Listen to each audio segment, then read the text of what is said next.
his ability to make adjustments at halftime. To a rolling left with the grain, and down he goes. Slung down at his own 48-yard line. Josh Tupu. And well, we saw last week, and he went down, he got up, was wobbly. The training staff comes out. And of course, the last thing the Dolphins wanted to see, I mean, last week it looked for all the world. Everybody thought head injury, concussion, passed the protocol, came back second half, led him to a victory. And Al Tupo slams him to the ground. I mean, you're thinking about the back, the ankle, but he gets thrown to the ground. Again, wrenching that back, which was the issue last week. Yep. So they work on him. We'll step away for a moment.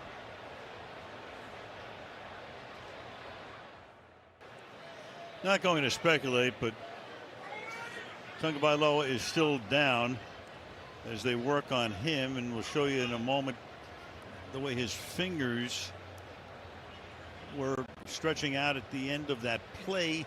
Comes down on his elbow, comes down on his back, comes down on the back of his head.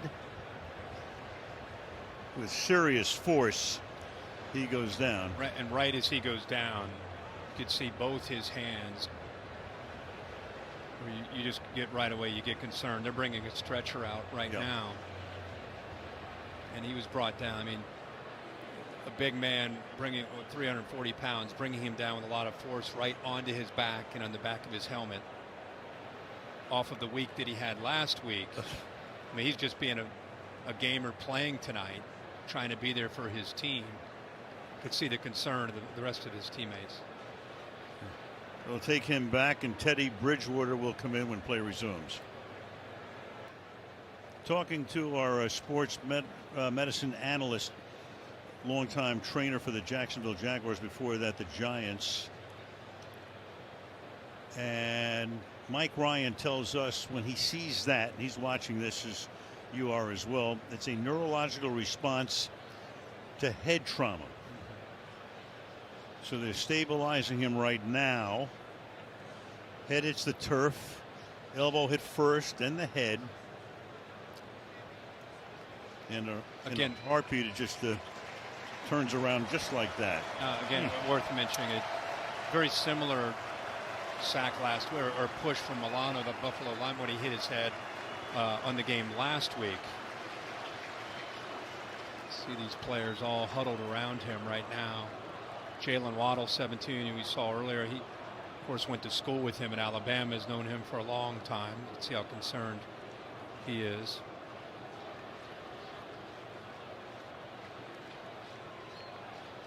So Tua, and the Tua chant going up from the Bengal crowd. Popular around the country, such a great college career, obviously. Just one of the more likable personalities you'll ever come across. Yep. And they'll take him back initially to the locker room. There was the coach, Mike McDaniel, with a send-off, and we'll get, as soon as we can, obviously, the official word as we hear it. Yeah, you can hear the whole stadium yelling, Tua, Tua. Stabilizing him, keeping the helmet on as they wheel him back. And so Teddy Bridgewater, no stranger to the NFL, as a starter with Minnesota for a number of years, 9th year in the league out of Louisville. Man who himself had a terrible knee injury back in 2016, which appeared to be career ending at that point, but back he came, and here he is.